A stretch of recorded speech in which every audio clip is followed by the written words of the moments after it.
Welcome back to the Physical Therapy San Pedro podcast. This is episode 54, and today we are discussing upper back strains, why they happen, and how to fix it for good.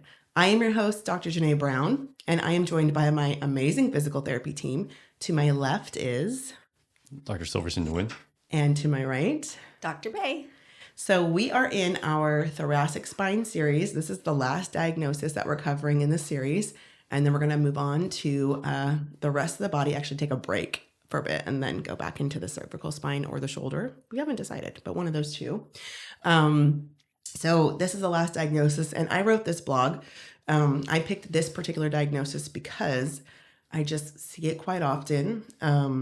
It is something that we all see kind of typically in our clinics: upper back pain, pain between the shoulder blades, that nagging, irritating pain that you just can't get rid of. You want to take your hand and fist and shove it in there. We've all probably had it at some point too. So you probably are familiar with it.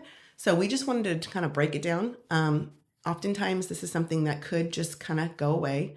Other times it really lingers and can create a barrier to what you do on your daily life with your daily activities and sports and recreational activities and work. So we wanted to give you guys a little bit of some of our sauce and go over the things that we do in our clinic and ways that you can get to fix this. So I'm going to let Dr. Silverton start for us talking about what the causes of upper back pain are, and he's going to cover our anatomy. Our professor is going to cover our anatomy for us, give us some of his sauce on what is really going on with the anatomy. So Dr. Silverton.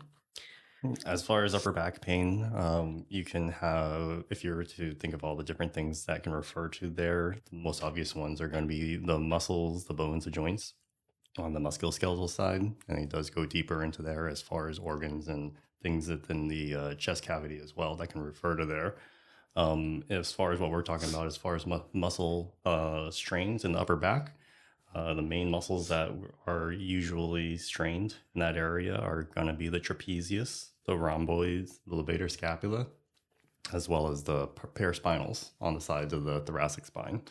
The trapezius are going to be the two upper ones right here on top of the shoulders. Typically feels good to get a back rub or neck rub in that area. The rhomboids are more right in between the shoulder blades, and they're responsible for being able to pull the shoulder blades back. And then the levator scapulae is also used as far as lifting up overhead, shrugging. So a lot of and then the paraspinals will keep you upright as well, lifting that chest up.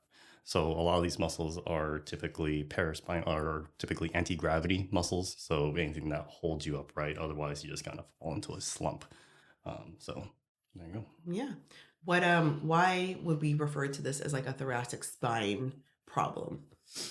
Most of these muscles interact with the thoracic spine one way or the other, whether they're directly connected to it or the joints or the bones that they move are going to be related to the thoracic spine. Yeah.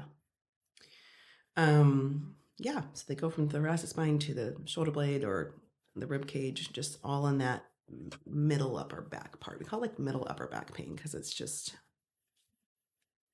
some people think the upper back is like really high and people think the mid back is right there. So, but we're referring it to the area between the shoulder blades. So, okay. Thank you, Dr. Silverton. I'm going to cover symptoms of an upper back strain. So you know you have an upper back strain if you have these symptoms: pain in the upper back, muscle tightness or stiffness, swelling or mild inflammation, tenderness to touch, muscle spasms, pain with specific movements, limited range of motion, or any radiating discomfort. So let's break those down a little bit. So pain in the upper back: aching, burning, discomfort between your shoulder blades with movement or lifting or prolonged posture. If you feel just an annoyance between the shoulder blades, oftentimes that is a muscle strain in the mid back. Muscle tightness or stiffness: just feel really stiff in there. Feel like your muscles are tight. Just feel like, it's just annoying stiffness, and it's usually one-sided often as well. So that's another indication. But just stiff, difficulty moving your upper back in the morning or just stiff throughout the day, that's an indication. Swelling or mild inflammation, that one's a little harder. We're kind of not looking at our back on a daily basis. We have a hard time even seeing our back unless you have a two-sided mirror where you're looking back there. But if your spouse or significant other or family member or anybody points out, you look a little swollen, on this one side of your back between your shoulder blades, that might be what is going on. Muscle spasms, we all know what those are. Just feels like it's tight and stiff and maybe throbbing, aching, pulsating. That would be an indication. If that's happening between your shoulder blades, that might be the problem. Pain with specific movements, so increased discomfort with reaching, pulling, twisting, turning, anything that involves this part of the upper body, the upper back, that might be an indication. And then limited range of motion, maybe you can't reach overhead and get into your cabinet. Maybe you struggle to rotate to one side or the other. That might be an indication. And then radiating discomfort. So sometimes you might get pain that extends, down and wraps around the rib cage. Sometimes you might get it, that's the typical one. Sometimes the neck to the mid-back area. Any radiating discomfort, numbness, tingling, or weakness would be also another indication.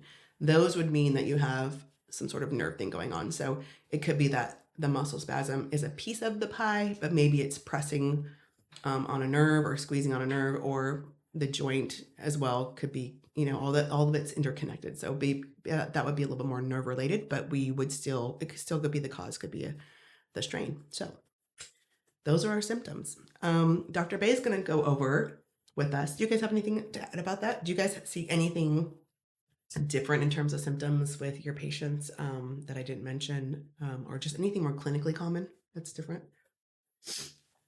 No, that covers most of everything we see here.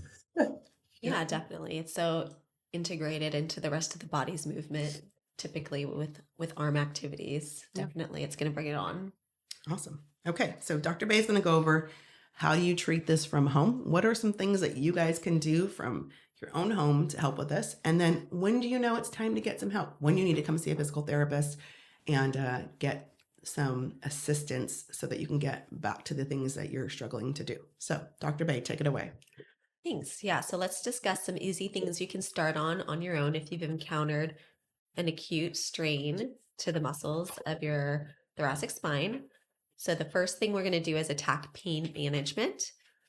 That would include medication, modifications to sleeping position, and trying to reduce the stress in that injured area. So when it comes to medication, of course, you want to make sure that these are approved by your doctor, your primary care physician, but typically over-the-counter NSAIDs or analgesics will help keep that pain level low. It's important not to let your pain levels get too high for healing to occur.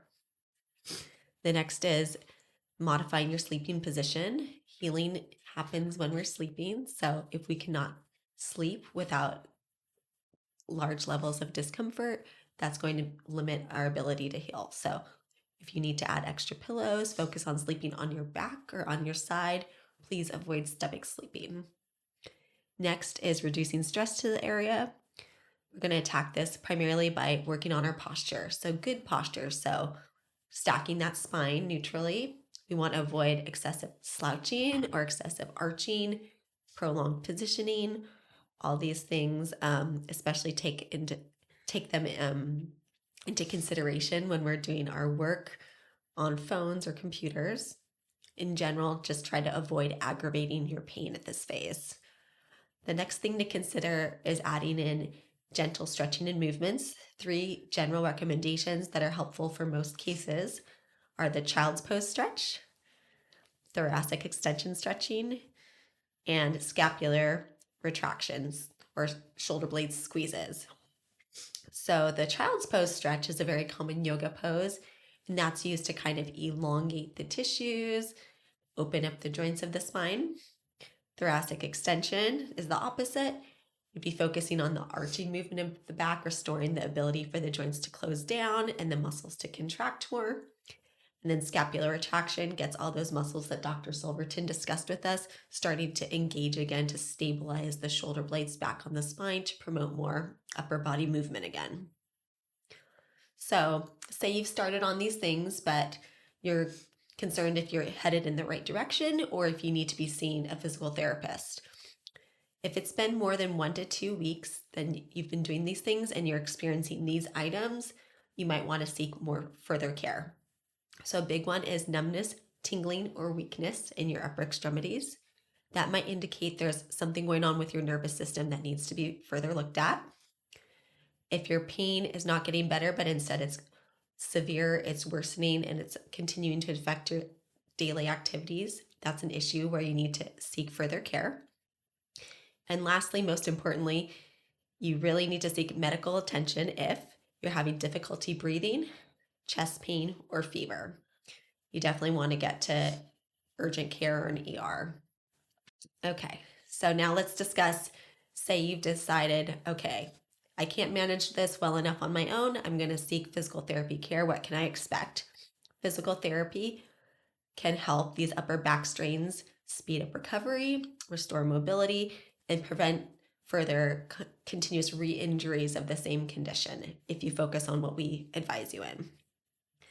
So when you first come to physical therapy, you would experience an initial evaluation, which means that your physical therapist will check your pain levels, assess your range of motion, muscle strength, and posture. The next thing is they will advise you on the proper ways to manage pain, and that would be some of the things we discussed earlier, but we might do some hands-on care. We call this manual therapy. So we might use our hands to either address restrictions in your muscles, help your joints to move better, re-educate the muscles to contract with better coordination.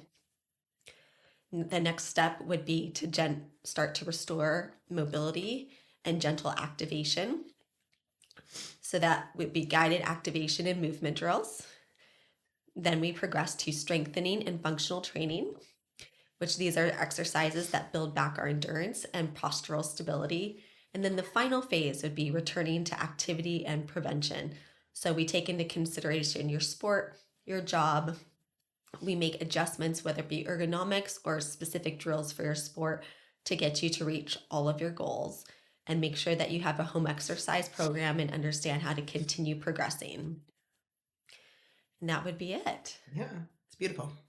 Wonderful, thorough ways to get you guys some help. So, do you guys right now have any clients that have this problem right now? Upper back strain, mid back pain, or upper mid back pain? I just evaluated one. Hers is borderline. It's a little bit coming from her neck. Okay. Yeah. What about you? Do you want to give us any clinical pearls or anything that you feel like is working or not working or has worked or has not worked with this particular problem?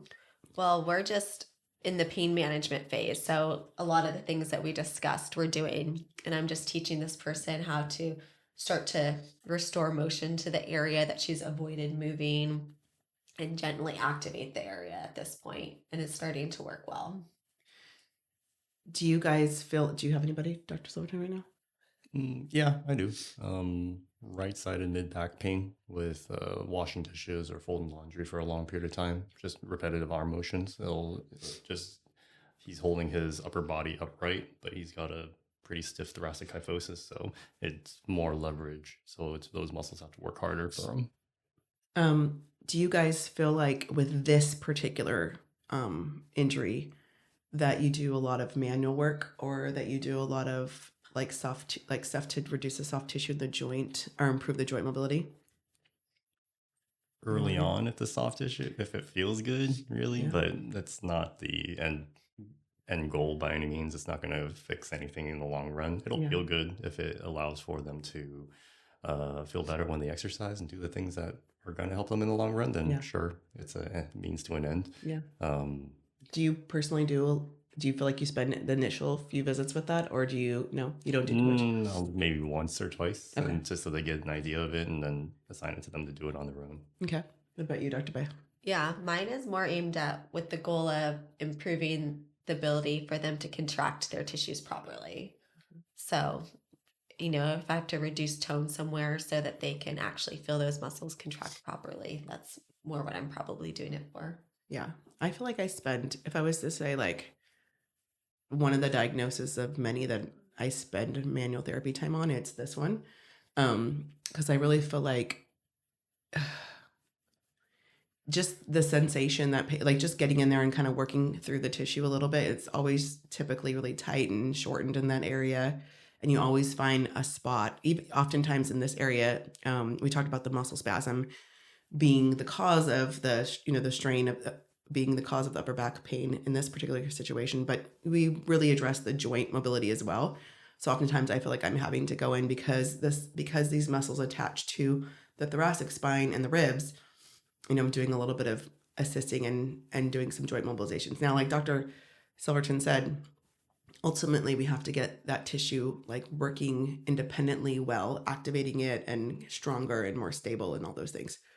But I find I get good success with my patients when you get in there and you just kind of like can work on it and work through it. So I spend a little more time than normal. I probably spend, depending on the severity, probably at least the few first 4 or 5 sessions kind of working through some soft tissue work. And I know I might do some cupping in that area, some gliding, some movement around there, and then but that's coupled with their exercise program. So but yeah, this is one where I feel like I do a little more manual work on the neck issues too. Those are the two probably where I spend more hands-on stuff and time with. Yeah. I think just because of our lifestyle being more sedentary with all of the technology, the less we move the thoracic spine, it gets harder to move it on your own. Yeah. So sometimes I really like to focus on those activation drills hands-on, assisting movement of the joints while activating the muscles. I think that can be pretty helpful to them restoring that coordination pattern. Yeah. What are some exercises that you feel get after? You got either one of you guys, I'll start with Dr. Silverton, kind of go after this problem. What are some things that you feel like are really good ones to, you feel like in the, not maybe in the acute part of the pain, but like maybe in the mid phase where you're like, these are ones that are really going to just strengthen the rhomboids, the mid back, open up, the chest and address the issue in that area. You have any good ones? Assuming the thoracic mobility is good, then overhead squats is a good thing. Anything where their arms go up overhead, they make use of the mid and lower traps just to offload the rhomboids and everything else. Yeah. Are good, or using the muscles in a shortened position. Okay. You got any favorite curls? Some of my favorites are just applying single arm to the push and pull exercises because it has that stability focus, but also a mobility emphasis at the same time. I think we get a lot of bang for our buck there. Yeah. And I love to just work on drawing the shoulder blades together. Depending that there's good thoracic mobility, you got to work that into. But so I love a good, banded T or a bent over T, wise eyes, kind of working on shoulder stabilization there. And then I think, functionally getting people into some of the things like Dr. Silverton said later, but just in the beginning, just really going after their ability to activate those muscles in the middle of the, shoulder blades, and then stabilize their hold, and make sure they're equivalent on the right and left side, barely equivalent. Yeah. So in terms of their endurance and their strength. Yeah. Yeah. Okay. So and just this is just an example of how you can be so effective with, a condition and really approach it really differently. So there's a lot of great ways to get to the same end goal, but the big things are that you got to, move and strengthen and stabilize. And every person's going to look a little different. So, depending on your work or your sports, whatever you need to get back to, we might approach these long-term things a little differently. So any other thoughts on treatment, or what about, is this an easy condition to treat? Do you guys feel like this is something people are in PT for like 6 months, or is this something that you're like, no, we can typically get this if the person is committed to their PT program and showing up and doing the work, we can get them ready or back to doing what they're doing and pain-free in 4 to 6 weeks? What about that? Do you guys have any thoughts on that? Either one of you? I think this one's pretty quick. Yeah. Yeah. Yeah, relatively quick. Depends on chronicity and how Yes. stiff they are, considering they can be sitting there for decades. Yeah. But otherwise, if it's more of an acute sort of strain sort of thing, yeah, it'll blow over pretty quickly. Yeah. And some of this has to do with tissue healing and recovery. If it's a true strain, that's the problem. We have our tissue grades that we go by. So, like a mild strain is a grade 1 to 2 weeks. Moderate strain, grade 2, which would be 3 to 6 weeks. Severe strain would be grade 3, which is sometimes 2 months or more. It could be a little longer, but a lot of these things we see are, I don't know. Do you guys feel like this is an acute issue that you see often, or is it more of a chronic issue? A little bit of both. Yeah, in young people, it tends to be as a result of trauma. So mine was like this person fell in a weird position. Yeah. And I have an acute levator scap strain right now.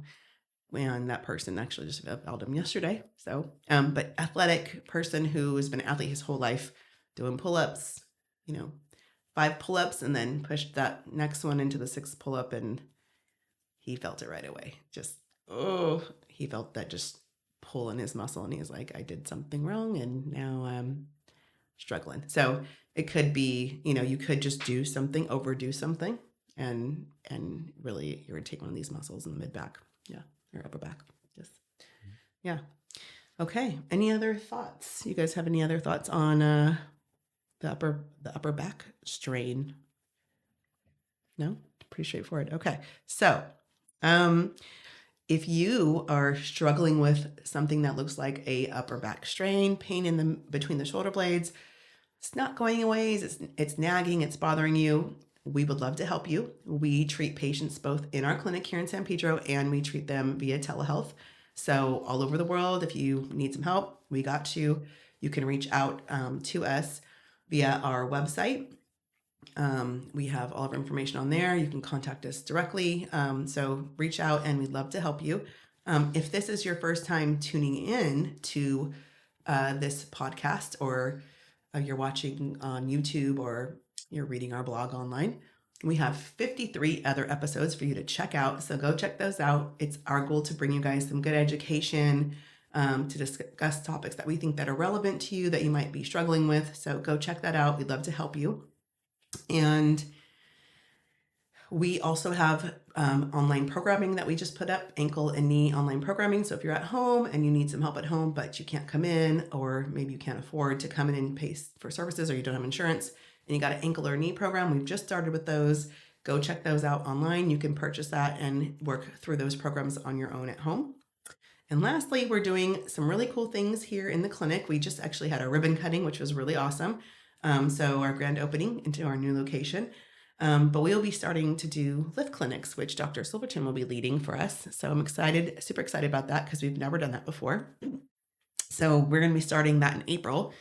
We'll start with our push-pull clinic, and we'll end with our squat clinic. So if you're struggling with your lifting form, or you're having pain in your lifts, or you need a modification, or you're just struggling with any part of it, you want to load more, but you can't, you don't know what to do, Dr. Silverton and Coach Zoe will be together training these lift clinics. So you get a little bit of a physical therapist perspective and a little bit of a strength and conditioning coach's perspective. And together they're going to help you guys improve your lifting technique and form.